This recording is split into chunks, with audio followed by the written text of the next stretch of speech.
하나님께서 우리들에게 주신 말씀의 제목을 함께 나누기를 원합니다. 나에겐 무엇이 있습니까? 네, 자신에게 물어보면서 다시 한번 합니다. 나에겐 무엇이 있습니까? 내가 뭘 소유하고 있느냐? 이 소유의 문제는 인생을 살아가는 많은 사람들에게 있어서 항상 염려의 대상이기도 하고, 그것으로 인하여서 세상을 살아가는 것이 힘들다, 어렵다, 좋다, 그런 감정적인 표현을 많이 하게 됩니다. 신앙인들이 자신에게 무엇이 있는지를 생각한다는 것, 그것이 세상의 사람들의 방식과 같지는 않습니다. 오늘 말씀이 그 내용을 가르쳐 주십니다. 신앙인들이 무엇을 소유하고 있어야 이 세상에서 하나님의 자녀답게 살 수 있을까? 예수 그리스도의 증인으로 살아갈 수 있을까? 오늘 그 말씀을 가르쳐 주시는데, 제가 이 말씀을 묵상하는 가운데서 생각한 것입니다. 아무나 하면 안 되는데 아무나 하려고 하는 일 중에 하나가 목회예요. 목회와 아주 흡사한 구조, 틀로 만들어 놓은 그 학문적 성취에, 그 다음에 자격을 얻는 그 과정이 같은 게 하나 있습니다. 목사하고 비슷한 게 뭐일 것 같습니다? 의사입니다. 목사나 의사가 밟는 과정이 아주 유사합니다. 일단 신학대학이나 의과대학을 들어가야 됩니다. 그 다음 거기에서 공부를 하고 기술을, 의술을 연마합니다. 신앙을 정진시킵니다. 그리고 거기에서 신학 지식을 얻습니다. 의학 지식을 얻습니다. 그 다음 과정이 인턴 과정입니다. 인턴 과정으로 들어가면은 거기에서 의사가 되는 훈련을 합니다. 전도사가 되어서 목사가 되는 인턴 과정을 밟습니다. 거기에서 목사가 되는 훈련을 하는 겁니다. 그럼 인턴을 마치면은 어느 정도 목회적인 의사가 될 수 있는 기본 소양을 갖춥니다. 이제 전문의 과정으로 들어갑니다. 레지던트입니다. 장로교에서는 강도사 과정으로 들어갑니다. 이제 좀 더 전문적인 지식을 습득하고 의술과 신앙을 정진시킵니다. 그리고 난 뒤에 목사나 의사의 자격 시험들을 통해서 목사가 되고 의사가 됩니다. 여러분, 이게 최대한의 과정입니까? 최소한의 과정입니까? 목사나 의사가 되기 위한 최대한으로 해야 될 일입니까? 아니면 최소한으로 해야 하는 일입니까? 여러분, 최소한 이렇게 해야 됩니다. 최소한 이런 과정을 밟아야 목사가 될 수가 있고 의사가 될 수 있습니다. 최소한 이 과정을 밟지 않고 하게 되면은 우리가 일반적으로 표현하는 돌팔이 목사, 돌팔이 의사가 되는 겁니다. 최소한 이 과정을 밟아야 돌팔이 짓을 안 하게 되어 있습니다. 그래서 그것은 최소한의 과정입니다. 최대한의 과정이 아닙니다. 그런데 하나님께서 우리들에게 가르치시는 것은 최소한을 하고서 사명을 감당하라 하실까? 아니면 최대한으로 열심히 하고 사명을 감당하라고 하실까요? 지금 내가 자격을 가지고 있는 사람이 되어서 영향력을 미치잖아요. 의사는 육신에 병든 사람을 고칩니다. 목사는 영혼에 병든 사람을 고치는 일을 감당을 합니다. 이제 내가 자격을 가지고 있으니까, 뭔가를 자격을 소유하고 있으니까 그 일을 할 수 있는 겁니다. 그래서 돌팔이가 되면은 망가뜨리게 되는 거죠. 고치는 게 아니라 더 심하게 만들어 버리는 거죠. 여러분, 제대로 된 자격을 소유하지 않으면 삶을 망가뜨리는 사람이 되어버립니다. 신앙을 망가뜨려버리는 사람이 되어버립니다. 예수 그리스도의 사람은 세상에 영향력을 미치는 사람입니다. 목사가 성도들에게 영향을 미치고 의사가 환자에게 영향을 미치듯이 그리스도인들은 세상에 영향을 미치는 사람으로 살아가는 사람들입니다. 그런데 아무런 자격을 가지지 않아도 될까요? 그냥 내가 그리스도인이라고 말만 하면 될까요? 아니, 세상의 사람들이 그냥 이 사람은 그리스도인이라고 말하는 사람으로 살아가면 그것으로 충분할까요? 아니, 오늘 성경이 가르치시는 것은 그런 내용이 아닙니다. 그리스도인으로서 세상에 영향력을 미치는 어떠한 사람이 되려고 하면 내가 소유한 것이 있어야 됩니다. 나에게 무엇이 있어야 되는데 오늘 그 무엇이 무엇인가를 성경이 설명해 주는 내용입니다. 그리스도인은 그리스도의 사람, 예수님의 사람이라는 것을 우리가 알고 있습니다. 근데 이게 어디서 나왔습니까? 사도행전 11장 26절을 보면은 예수님의 제자들이 그리스도인으로 불리웠다라고 하는 내용이 나옵니다. 안디옥에 데리고 와서 둘이 교회에 1년간 모여서 큰 무리를 가르쳤고 제자들이 안디옥에서 비로소 그리스도라는 일컬음을 받았더라. 그리스도인이라고 하는 명칭을 이제 우리가 얻은 겁니다. 여러분, 그런데 그 그리스도인이 어떤 의미에서 그리스도인인지 아십니까? 그리스도인 그러잖아. 우리 기독교인 그래요. 교인 그럽니다. 그게 어떤 의미인지 아십니까? 놀랍게도 이 그리스도인은요, 그리스도, 예수님이라고 하는 것에 붙어 있는 의미가 있어요. 그게 뭐냐 하면은 그 뜻이 종, 추종자, 일당 이런 뜻입니다. 그리스도의 일당, 예수님의 일당, 예수님의 종, 예수님의 추종자 이런 뜻입니다. 그럼 이게 좋은 의미로 쓰였을까요? 나쁜 의미로 쓰였을까요? 나쁜 의미로 쓰였습니다. 그리스도를 따르는 일당들, 십자가에 못 박혀 죽은 죄인을 따르는 사람들, 그들을 선동하다가 죽어버린 그 사람을 자기의 신으로 받드는 사람들, 추종자들, 자, 이거 비웃는 겁니다. 이 비웃음이 그리스도인이라는 단어 속에 들어 있습니다. 그런데 이게 왜 그리스도인이라 불리는 것을 교회가 수용을 했을까요? 그리스도인이라고 그러면은요, 지금 예수, 우리 한국에서 그랬었죠. 한국 교회가 한참 부흥할 때, 제가 어릴 때 많이 듣던 얘기예요. 예수쟁이. 저 예수쟁이들. 예수쟁이들. 그 말하는 게 우리하고 달라. 사는 게 좀 우리하고 달라. 그들은 세상에서 다 술, 담배 하는데 술, 담배 안 보고. 그들은 맨날 교회 가서 기도해. 그래서 예수쟁이라고, 예수쟁이가 좋은 소리예요, 나쁜 소리예요? 나쁜 단어예요. 쟁이라는 말이 기술자를 의미하기도 하지만은 그건 별로 가치 있게 존경하는 말이에요. 존경하는 말에는 다 사자가 붙어 있어요.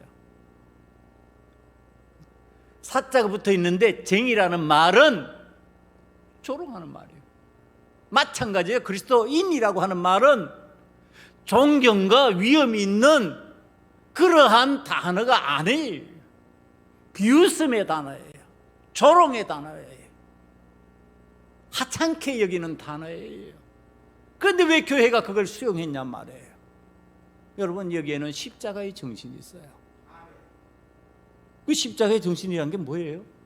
예수님이 십자가를 지셨는데 그 예수님이 십자가를 지시니까 그 십자가가 죄인의 십자가에서 의인의 십자가로 바뀌었어요. 구원의 십자가로 바뀌었어요. 죽음의 십자가에서 부활의 십자가로 바뀌어버렸어요. 의미가 달라져 버렸어요. 예수님과 관련이 되니까 이 치욕스럽던 십자가가 존귀한 십자가, 고귀한 십자가, 생명의 십자가로 바뀌어버린 거예요. 그러니까 지금 예수님과 관련되어서 내가 종이다, 추종자다, 일당이다, 그래도 어떻게 된다? 가치 있는 것으로 받아들여진 거예요. 그리스도인들이. 그래, 나는 그리스도의 일당이야. 그래, 나는 그리스도의 추종자야. 그래, 나는 그리스도의 종이 맞아. 너희들은 종되기 싫어하지. 우리는 자발적으로 그리스도의 종이 돼요. 그래서 우리는 그리스도인 맞아. 이거 수용한 거예요. 받아들여 버린 거예요. 그리스도의 종으로, 그리스도의 추종자로, 그리스도의 일당으로 난 그리스도와 관련되면 좋아, 받아들인 거예요. 그래서 교인들이 이제는 그리스도인이라 불리는 것을 스스로 받아들이고 스스로들이 이제는 그리스도인이라고 지칭하는 변화가 일어난 겁니다. 명예로운 이름이 된 거지. 이 명예로운 이름이라고 하는 것의 의미는 뭐냐 하면은 그냥 그 이름을 사용할 수 있는 것이 아니고 이제는 구별된 영향력을 미치는 거였어요. 마치 한국교회에 예수쟁이가 많았던 그 시절에 교회에 부흥이 일어나고 세상이 그로 인하여서 바뀌어지기 시작하고 그때를 맞이해서 경제 부흥이 일어나기 시작하고 그러면서 이 나라 이 땅에 교회들이 동네마다 우후죽순처럼 생겨나기 시작하던 것과 동일한 현상이에요. 그러한 이 그리스도인이라는 말, 이 말 속에 있는 내용, 그걸 그리스도인들이 받아들이면서 이제 그리스도를 믿는 사람의 정체성을 스스로가 세상 사람들이 바라보는 관점과 동일시해버리는 거예요. 같이 바라보는 거예요. 그러면서 그것을 자랑스러워하는 거예요. 수치스럽게 생각하는 게 아니라 십자가에 달리신 주님이 부끄러운 게 아니라 자랑스러운 거예요. 우리 같은 죄인들을 위해서 우리를 구속해 주시려고, 우리를 사해 주시려고 대신 십자가를 주셨네. 그렇게 받아들이면서 자랑스러워진 것처럼 그리스도인들이 그리스도인 되면서 자랑스러워진 거예요. 그런데 오늘날 그리스도인이라고 하는 단어가 그런 의미로 받아들이고 있어요? 그렇게 사용하고 있습니까? 여러분, 그리스도인이라고 하는 단어의 의미가요, 오늘날은 교회에 다니는 사람을 뜻하는 것으로 바뀌었습니다. 교회만 다니면 그리스도인이요. 교회만 다니면 나는 그리스도인이라 그렇게 말해. 스스로도 말하고 세상도 그리스도인이라고 말을 해요. 근데 그 그리스도인 속에 나는 그리스도의 종입니다. 나는 그리스도의 추종자입니다. 나는 그리스도에게 속한 사람이고 그리스도께서 말씀하시는 것을 따라서 할 수밖에 없는 사람입니다. 이렇게 살아가냔 말이에요. 안 살아가잖아요. 그렇게 안 살죠. 어때요? 교회는 다니는데 세상 사람과 똑같은 삶의 구조예요. 세상 사람들이 원하는 것 똑같이 원하고 있고 세상 사람이 누리는 것 똑같이 누리고 싶어하고 세상 사람들이 바라보는 관점과 똑같은 관점으로 바라보면서 종이 아니라 주인이 되고 싶은 거죠. 세상의 주인으로 살고 싶은 사람으로 세상 사람들이 그렇게 주인 노릇하고 싶어하는 마음과 똑같은 마음이 되어 있는 거죠. 그럼 그리스도인이 맞냐는 거예요. 그 속에는 도대체 뭐가 있냐는 거예요. 그 속에는 세상 사람들이 원하는 것 그대로 옮겨져 들어와 있지 않느냐는 거예요.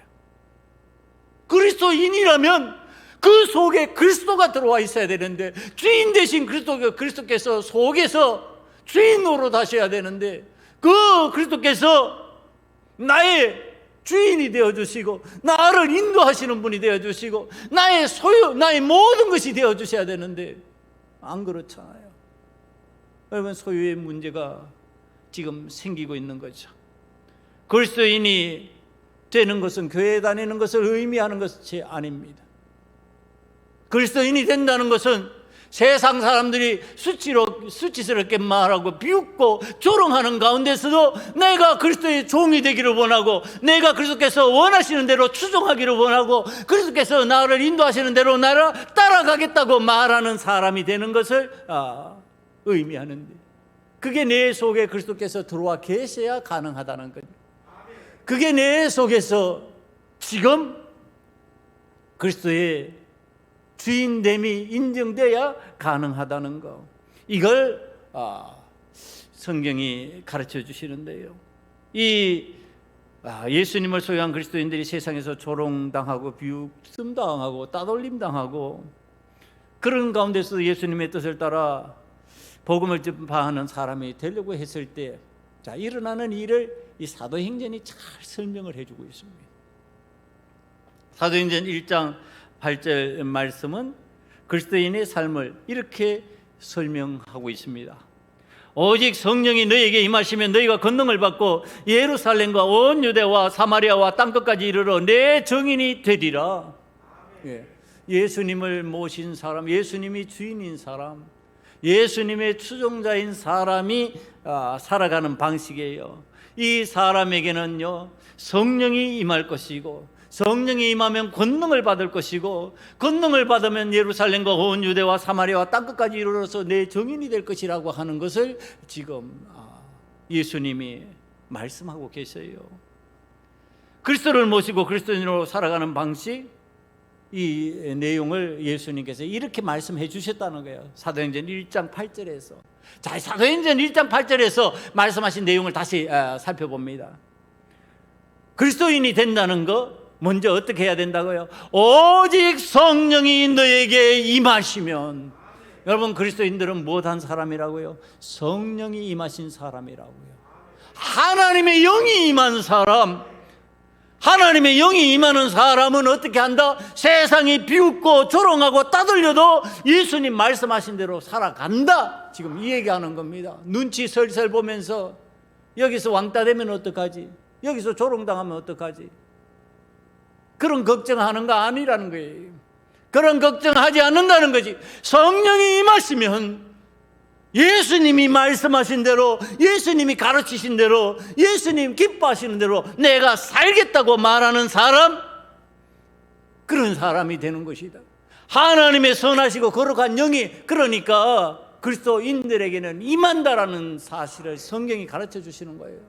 여러분, 그런데 하나님의 거룩하신 선하신 그 영이, 그 성령이 임하는 그리스도인이 그냥 되냐? 그냥 되면 얼마나 좋을까요? 교회만 나오면 그냥 돼버리면 얼마나 좋을까요? 구원은 누구에게나 열려 있어요. 예수 그리스도의 사람이 되는 건 누구나 다 될 수 있어요. 그러나 그냥 되지 않는다라고 하는 사실, 그걸 사도행전 2장 36절 이하에서 베드로 사도가 설교하는 가운데 설명해 줍니다. 베드로가 외칩니다. 그런즉 이스라엘 온 집은 확실히 알지니 너희가 십자가에 못 박은 이 예수를 하나님이 주와 그리스도가 되게 하셨느니라. 너희들이 우리 희롱하는구나, 우리 조롱하는구나, 우리의 왕이 되지도 못하면서, 우리가 원하는 우리의 기대치를 채워주지도 못하면서 앞에서 떠들더니 한번 죽어봐라 그러고 십자가에 못 박아버렸던 그 예수를 하나님께서, 너희들이 믿는다고 하는 그 하나님께서 주와 그리스도가 되게 하셨다. 그리스도가 되게 하셨는데, 여러분, 예수님을 알지 못하면 어떻게 한다고요? 십자가에 못 박는다.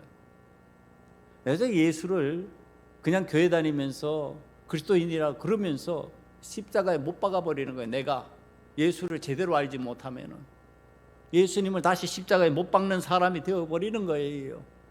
예수님을 모르는 사람이 예수님을 십자가에 못 박으라고 외칠 수는 없잖아요. 여러분, 제대로 모르니까 예수님을 십자가에 못 박아라 그러는 거지, 예수님을 모르는데, 예수님 자체를 모르는데 무슨 십자가에 못 박아라는 소리를 외칠 수가 있냐고요. 예수님을 만나보지도 않은 사람, 예수님을 제대로 모르는 사람은 십자가에 못 박아라는 소리도 다도 안 나온다니까요. 그런데 예수님이라는 이름을 아니까 이게 섣불리 알고 있는 거예요. 잘못 알고 있는 거예요. 그러니까 예수님을 그리스도가 아닌데 십자가에 못 박아버려, 이렇게 되는 거죠. 예수님이 그런데 구세주고 하나님의 아들이시고 하나님의 은혜 가운데서 이 땅에 오신 우리의 주인이라고 하는 사실을 깨닫게 되면은 어떻게 한다고요? 성경이 그 다음을 얘기합니다. 37절입니다. 그들이 이 말을 듣고 마음에 찔려 베드로와 다른 사도들에게 물어 이르되 형제들아 우리가 어찌할꼬 하거늘. 뭐가 온다고요? 마음에 찔림이 온다고요. 마음에 찔려서 어떻게 한다고요? 어찌할꼬 하고 묻는다고요. 여러분, 오늘 제가 목회 현장에 있으면서 굉장히 답답해하는 것 중에 하나, 많이 권면해도 도무지 실행하지 않는 것 중에 하나가 있어요. 그게 뭐냐 하면은요, 좀 물으라 그러는데 안 묻는 거예요. 여러분, 오늘날 신앙인들의 신앙생활 문제가 뭔지 아십니까? 안 물어요. 안 물어버리는 거예요. 근데 오늘 어떻게 성경이 가르쳐 주냐면은 우리가 어찌할꼬 하거늘 베드로와 다른 사도들에게 물어 이르되. 우리가 어찌할꼬, 물었다는 거예요. 물었다고. 누구에게? 설교자인 베드로에게 물었어요. 그 설교를 들으니까 찔리는데 어찌할까요? 그리고 묻는다는 거예요. 그리고 다른 사도들, 베드로에게 와 다 못 물으니까 다른 사도들에게 또 묻는 거예요. 우리가 어찌할꼬. 여러분, 오늘날 정보는 너무 많아요. 인터넷이나 신문 등 정보지에서 흘러들어오는 내용들이 얼마나 많은지 몰라요. 여러분, 사람 이제 TV를 틀면은 TV에서 나오는 각가지의 설교들 얼마나 많은지 몰라요. 여러분, 그런데 물어요? 그 설교자에게 묻습니까?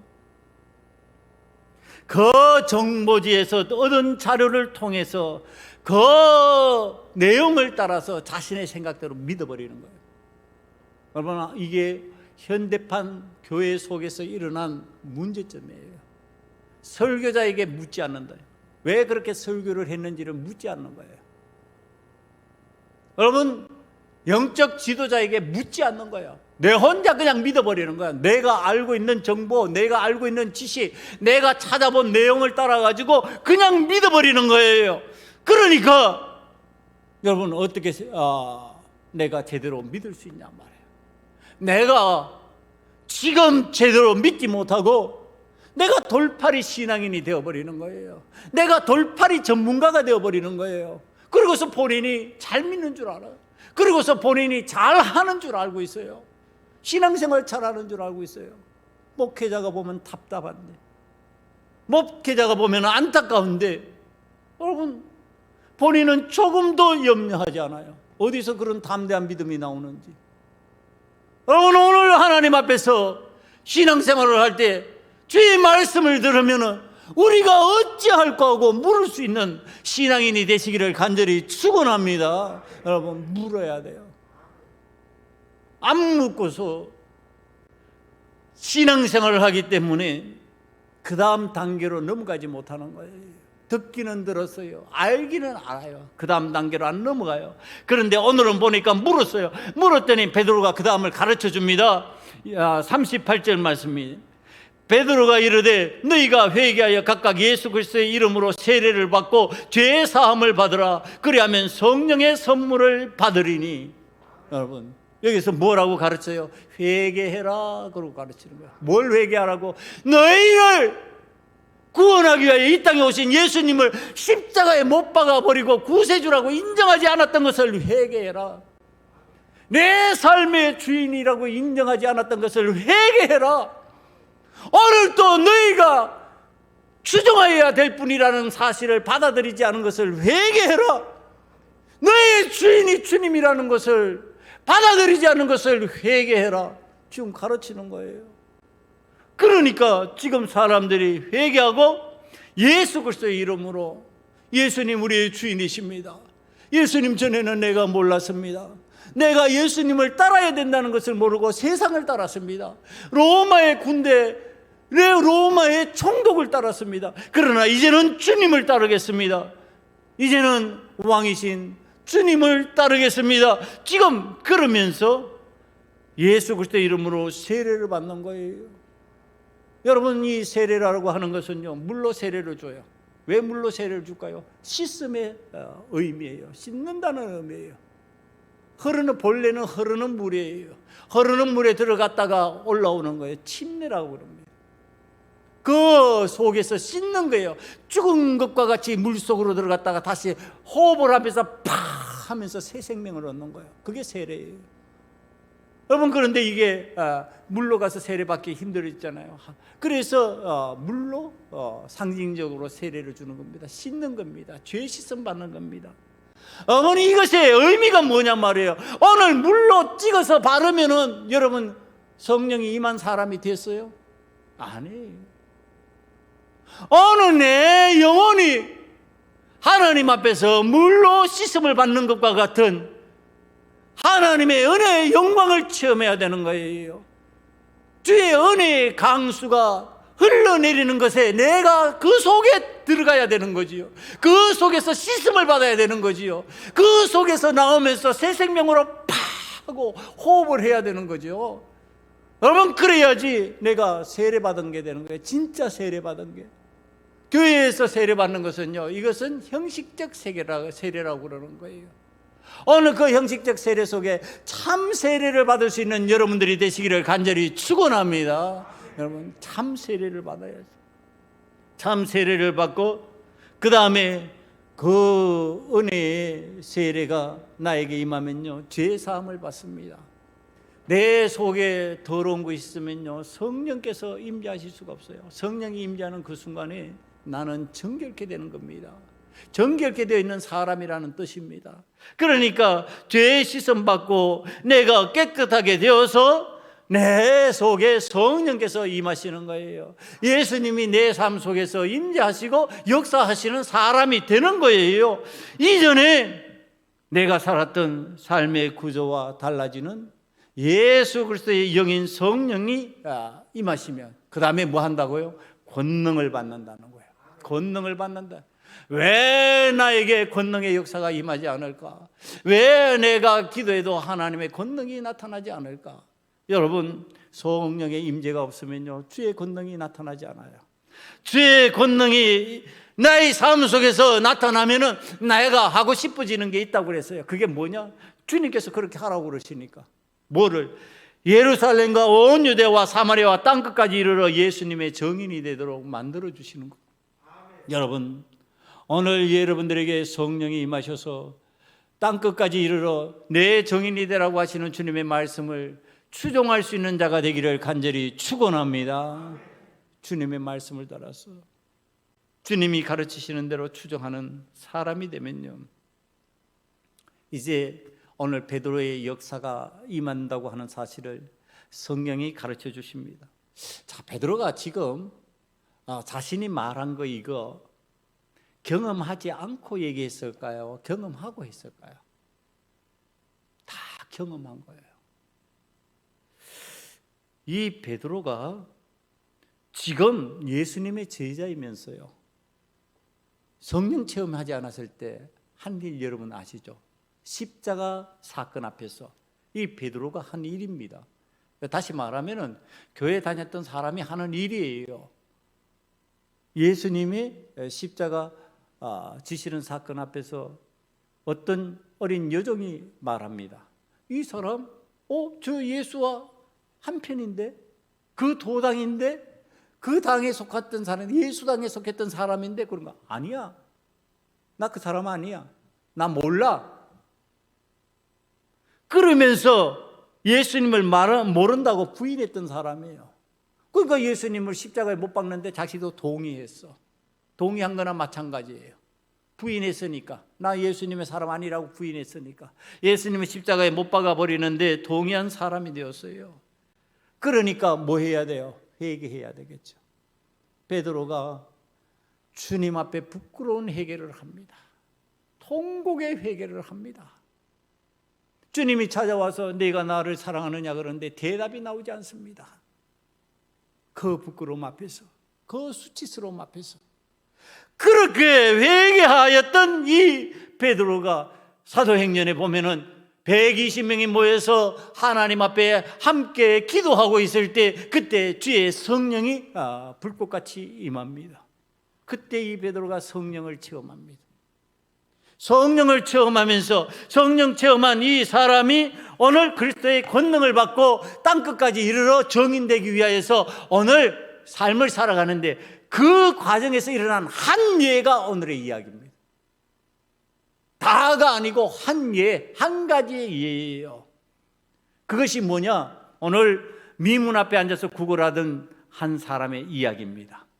제9시 기도 시간에 성전에 올라가고 있습니다. 성전에 사도 베드로와 요한이 올라가고 있는데 이때 구걸하기 위하여 성전 미문에 앉아있던 그 걷지 못하는 사람, 우리 표현으로는 안전뱅이라고 그러죠. 여러분 보셨어요? 저는 어릴 때 봤어요. 어릴 때 앉아서 이동을 하는데 일어서지를 못해요. 우리 표현으로 안전뱅이. 얼마나 불편한지, 얼마나 힘들게 살아가는지 몰라요. 그 여자분이었는데 그러니까 결혼도 할 수 없고 그렇게 힘들게 살아가는 모습을 봤어요. 저는 지금 그 걷지 못하는 사람이 살아갈 방법이 없잖아요. 어떻게 살아요? 그가 할 수 있는 일이 없잖아요. 그러니까 지금 미문에 앉아가지고 구걸을 하고 있는 겁니다. 살기 위한 구걸이에요. 이때 베드로와 요한이 우리를 보라 이렇게 말합니다. 우리를 보라. 4절에 우리를 보라 그러니까 그가 5절에 그들에게서 무엇을 얻을까 하여 바라보거늘. 그러니까 무엇을 얻을까? 여러분 이게 뭐예요? 얻을까가 뭐예요? 뭘 얻을 것 같아요? 여러분 제가 오래전 학생 때예요. 이제 장학금을 받았는데 기분이 좋잖아요. 기분이 좋아가지고 이제 딱 받은 그 중에서 가는데 육교에 사람이 그 때문에도 이제 구걸하는 사람이 육교 위에 앉아 있잖아요. 육교 위에 앉았는데 옛날에 500원짜리 종이 돈이 있었죠. 보통 이제 동전으로 이렇게 놓고 가잖아요. 제 기분이 좋아가지고 500원짜리 종이 돈을 탁 줬어요. 그러니까 거지가 탁 하고 이렇게 나를 쳐다보더라고요. 그러더니 얼른 그 종이 돈을 꺼내가지고 딴 주머니에 탁 넣더라고요. 그러니까 500원 주는 사람도 잘 없는 거죠. 그러니까 지금 거지의 구걸이라는 것은 뭐예요? 어떤 것 같아요? 이 쳐다보라고 그러니까 쳐다보면 이 사람이 나한테 방이라도 한 칸 줄까? 집이라도 한 칸 줄까? 아니면은 대단하게 평생 먹을 양식을 줄까? 그거 아니에요, 여러분. 거기에서 쳐다보라고 그러니까 쳐다봐요. 그럼 뭘 정도일까요? 동전 한 입이야. 동전 한 입. 500원짜리 요즘 말하면 500원짜리 그거 하나 얻으면 되는 거예요. 그래서 한 사람이 아니라 지나가는 많은 사람이 주는 거 그거 모아가지고 나에게 일용할 양식이 되면 되는 거예요. 무슨 대단한 인생 설계를 하고 거기에서 성공해가지고 그 거지로서 구걸해서 성공해서 훌륭한 집 짓고 좋은 집 짓고 잘 먹고 잘 살고 차 굴리고 그렇게 살겠다고 생각하면서 구걸하는 형편이 아니죠. 뭐예요? 일용할 양식이에요. 일용할 양식. 오늘 먹을 양식만 나오면 돼. 여기에서. 그럼 나는 오늘 하루 성공한 사람이 되는 거예요. 동량을 얻는다고 하는 거, 거지의 동량이라고 하는 것은요, 인생 설계가 아니에요. 하루살이의 연명이에요. 하루 먹일 것을 구하는 거예요. 내가 오늘 하루 잘 벌어가지고 한 달을 먹고 살겠다 그런 생각 감히 못합니다. 오늘 또 하루 먹을 거, 내일 또 하루 먹을 거, 하루 먹을 것만 얻으면 성공하는 게 그게 거지의 삶이에요. 그러니까 지금 베드로 사도와 요한이 보라고 그러니까 구하는 게 뭐였을까요? 대단한 거 아니겠죠. 이제 돈 한 푼만 주면 돼요. 나한테 동량 하나만 뭐 잘해서 1,000원짜리 하나 줘도 충분해요. 그런데 지금 베드로와 요한이 그것 채워주냔 말이에요. 여러분, 신앙생활을 할 때 착각하면 안 돼요. 자꾸 우리는 신앙생활을 하면서 뭐냐? 동량을 구하고 있는 거야. 하나님 앞에서. 하나님 앞에서 오늘 먹을 양식 좀 줘, 오늘 먹을 것을 채워달라고 그래요. 우리 주님은 그렇게 말하지 않잖아요. 하늘의 새를 보라, 들의 백합화를 보라. 언제 그들이 이래서 먹고 이래서 그렇게 살고 있냐? 그거 아니지 않느냐? 그런데 너희는 하나님의 자녀들이 아니냐? 그런데 왜 그런 쓸데없는 것을 걱정하고 있냐? 그러면은요, 사람들 또 뭐라고 얘기하는지 알아요? 아니, 예수님도 먹여주기 위해서 기적을 베풀었잖아요. 그게 오병이어의 기적이에요. 그러니까 지금 예수님의 말씀을 들으려고 사람들이 들판에 모였는데 남자만 5,000명이요. 대략 인원을 다 합치면 2만 명도 됐을 것이다. 신학자들은 그렇게 보는 숫자예요. 어마어마한 사람들이 거기에 모여서 예수님의 말씀을 듣는데, 예수님이 어린아이가 내어놓은 물고기 2마리와 보리떡 5개로 축복의 기도를 하시고 난 다음에 남은 강주리가 12강주리가 될 만큼 기적이 일어나는 역사가 나타났어요. 자, 이걸 보고 사람들이 뭐라 그러냐면은, 아니, 예수님도 현실적인 문제를 해결했지 않냐고. 언제 내일의 설계 때문에 그렇게 먹는 것을 무시했냐고. 여러분, 이거에 앞뒤가 바뀐 거예요. 예수님께 모였던 사람은 먹을 것을 위해서 거기 모였던 사람이 아니에요, 여러분. 거기에 모였던 사람은 무엇 때문에 모였냐면 주님의 말씀을 들으려고, 복음의 소식을 듣기 위해서 그곳에 모인 거예요. 그곳에 복음의 소식을 모였는데 때가 되니까 계속 말씀을 듣다가 배가 고파지는 상황이 되었잖아요. 줄인 상황이 되었잖아요. 그때 양식을 채워준 거예요, 여러분. 왜 그런데 거꾸로 말을 하냔 말이에요. 예수님이 마치 양식을 채워주기 위해서 기적을 베푼 것처럼. 아니, 복음의 소식을 전하시고 구원의 소식을 전하시고 그 다음에 양식을 채워주신 거예요. 여러분, 우리는 믿음 생활을 하다가 덤으로 잘 살 수 있어요. 덤으로 성공할 수 있어요. 덤으로 기적적으로 여러 가지 일들을 놀랍게 체험할 수 있어요. 그런데 그거는 선우가 바뀌면 안 돼요. 어느 예수님은 우리를 잘 먹이고 잘 살게 만들고 이 땅에서 잘 살게 하기 위해서 교회에 나와서 신앙인대라고 그리스도인대라고 하는 거 아니에요. 그건 덤이라니까요. 우리는 영생의 것을 먹어야 되는 거죠. 영원히 목마르지 않은 것을 마셔야 되는 거죠. 영원히 줄이지 않은 것을 먹어야 되는 거죠. 그것을 먹고 마셔서 구원의 자녀로 영원히 살게 될 때, 그때 이 세상의 것은 필요를 따라서 주시는 거예요, 여러분. 이것을 설명하기 위해서 예수님이 오병이어에 대한 착각 때문에 설명하시기 위해서 들려주는 이야기가 있어요. 누가복음 12장 16절 이하에 등장하는 부자의 이야기입니다. 부자가 이제 농사를 지어서 소출이 풍성하게 됐어요. 넉넉하게 됐어요. 그러니까 너무너무 성공적으로 곡식을 많이 걷어가지고 쌓아둘 곳이 없는 거예요. 이거 이제 성경에 나오는 대로 하면 이삭이 100배의 수확을 얻었다 그러니까 뭐 100배를 얻었는지도 모르겠어요. 농사에서 지금 100배의 결실물을 얻었는데 쌓아둘 곳이 없는 거예요. 그러니까 이 부자가 하는 얘기예요. 18절을 한번 봅니다. 또 이르되 내가 이렇게 하리라. 내 곡간을 헐고 더 크게 짓고 내 모든 곡식과 물건을 거기 쌓아두리라. 이 땅에서 잘 먹고 살기 위해서 이제 창고 크게 만들어가지고 거기다가 쌓아두겠다는 얘기를 하는 겁니다. 나 배 터지게 먹고 살 거야. 나 잘 먹고 살 거야.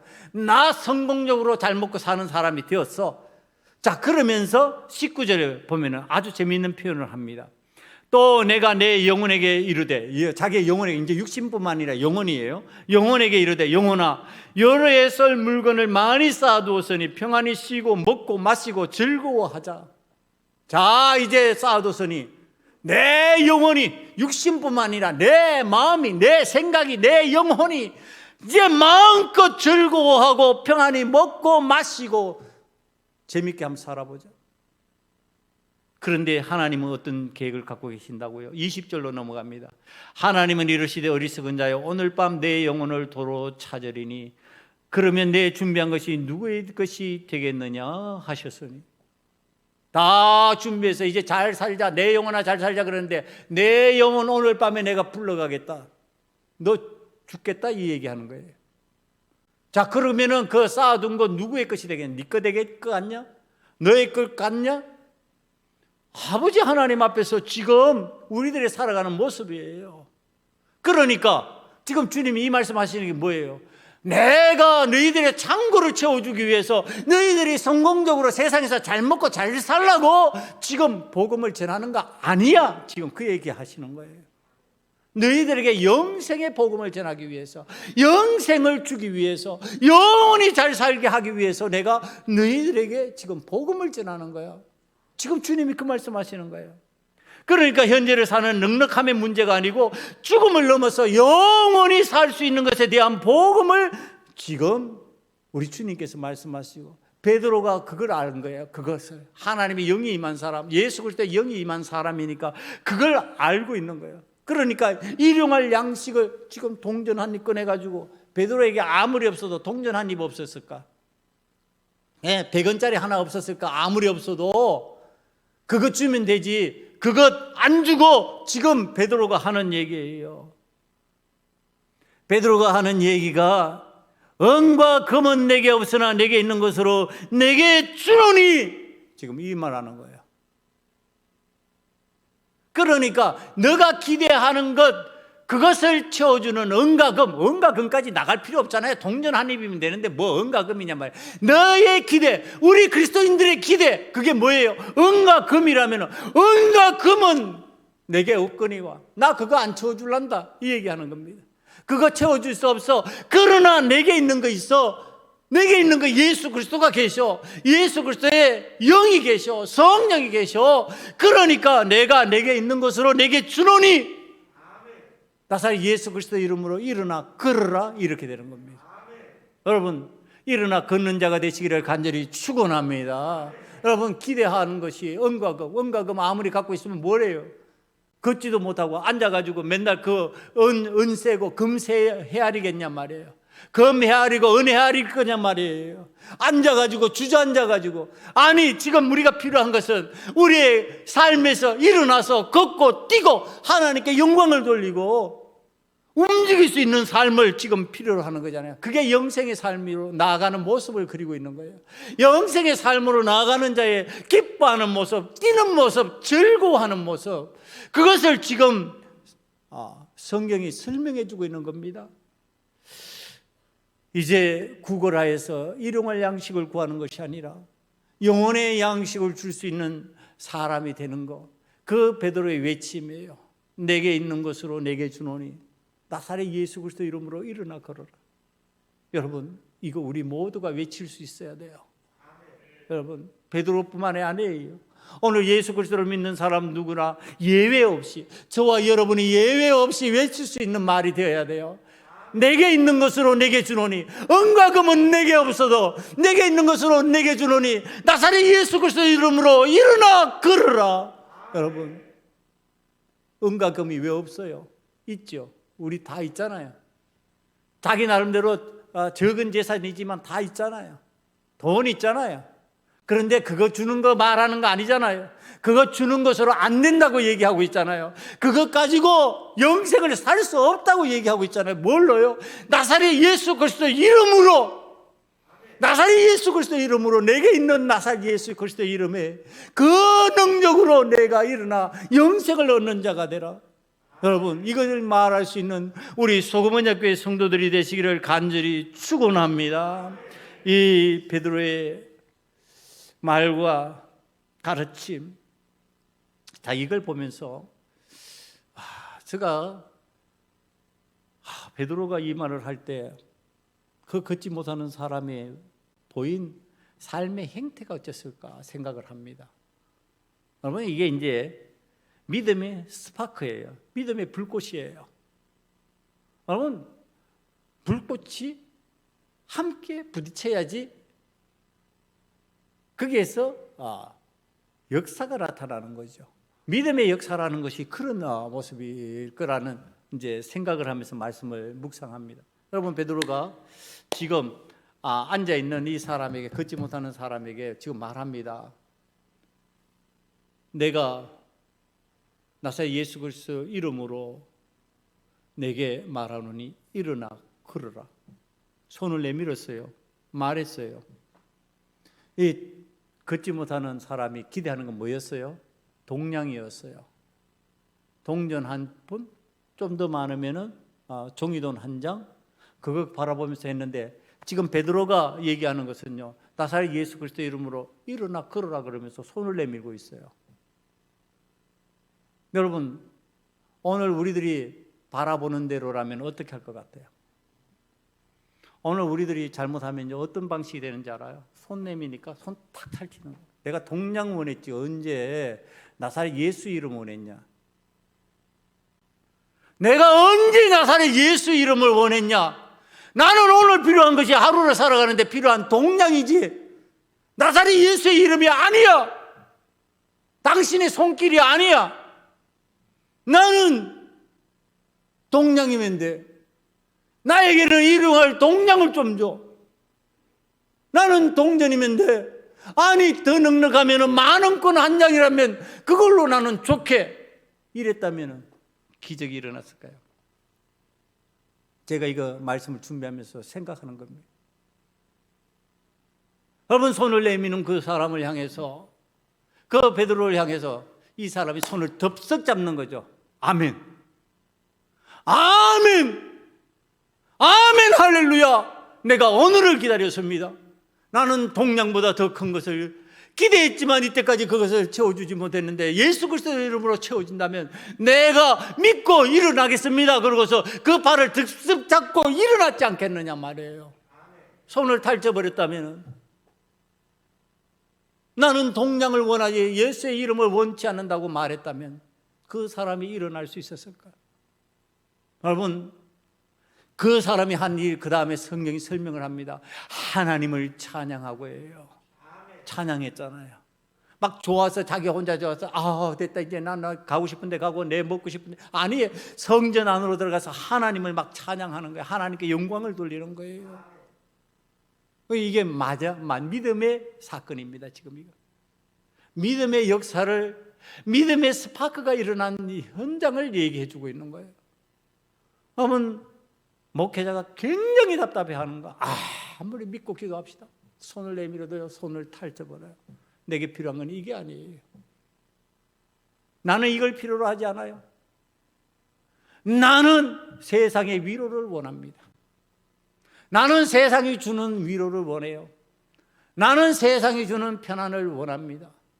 나는 세상이 주는 만족을 원하지, 나는 예수님이 주시는 그 은혜라는 것, 그거는 죽을 때 체험하면 되지요.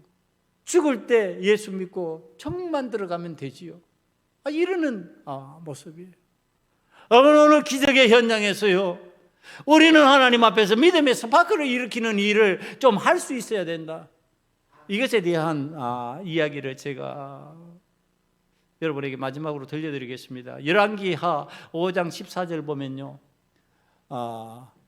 아람 나라의 나아만 장군이라는 사람의 이야기가 나옵니다. 자, 이 사람이 하나님의 선지자 엘리사를 찾아왔는데, 엘리사 선지자가 직접 나가서 얘기하는 것도 아니고 자기의 사원을 시켜가지고 저 요단강 가서 7번 씻으라고 그래.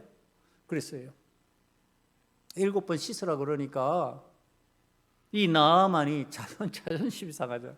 아니, 일국에 지금 큰 나라의 장군인데, 자기 나라가 쩔쩔쩔쩔 맬 정도로 지금 내가 위대한 장군인데, 나는 군사들 대동하고 칼을 쓰고 막 할 수 있는데, 지금 뭐 힘도 없는 선지자 하나가 사원 쪼르르 내보내가지고 저기 요단강 가서 7번 씻으래요?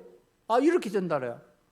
얼마나 자존심 상해, 얼마나 기분 나빠. 그러니까 돌아가려고 화를 벌컥 내면서, 그러니까 그 부하 중에 똑똑한 사람이 있었던 모양이에요.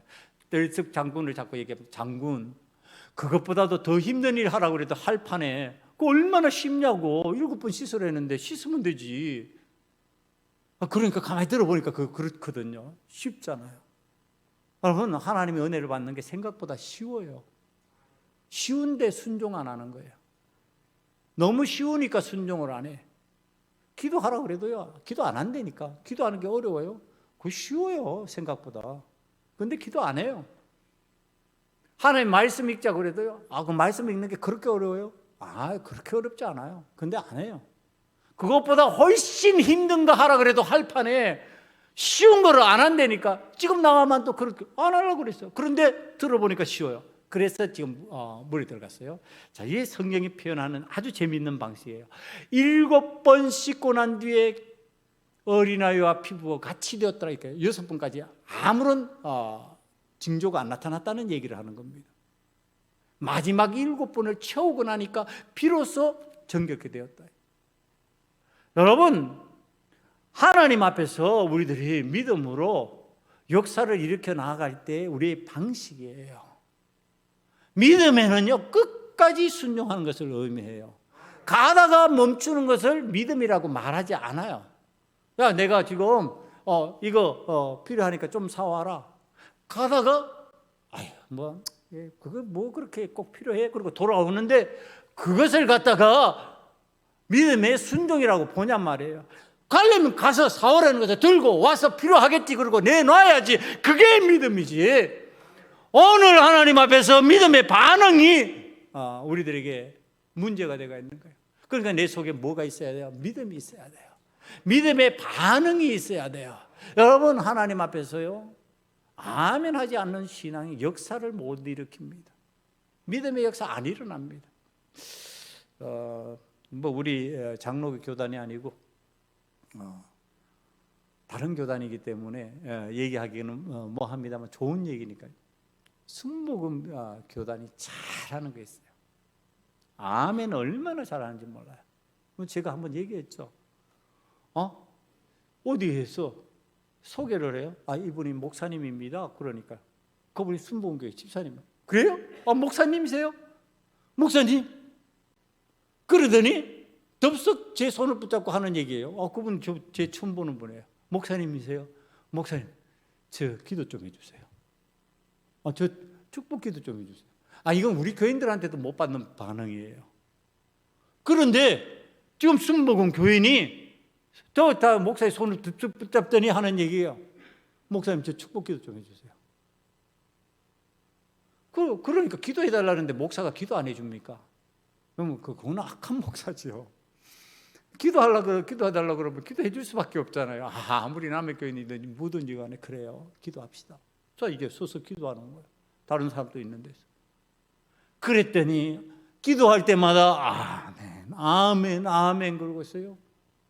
아멘 그러고서 받는 거예요. 이래서 순복음 교회에서는 기적이 잘 일어나는구나. 제가 그때 깨달았어요. 순복음 교회에서 기적이 잘 일어나는 이유는 딴 데 있는 게 아니다.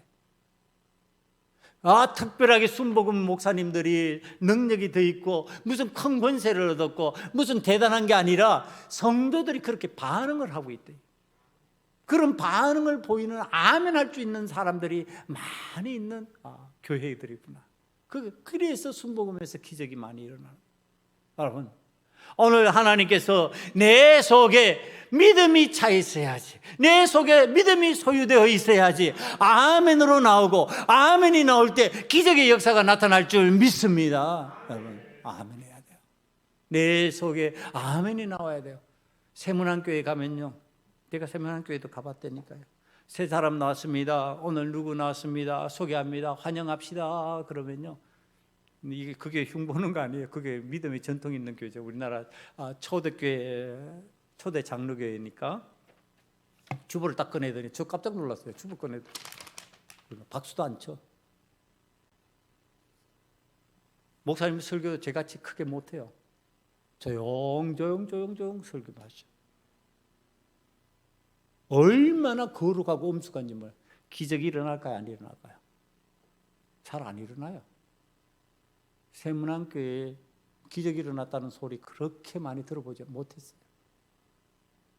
여러분, 오늘 하나님 앞에서 우리들이 어떤 반응을 보이면서 내가 살아가느냐, 내 속에 있는 것이 있어야지 반응을 보이지. 내 속에 믿음이 없는데, 내 속에 기도하는 영이 없는데, 내 속에 성령이 없는데 어떻게 반응을 보이느냐. 반응이 안 일어나면 역사는 안 일어난다요.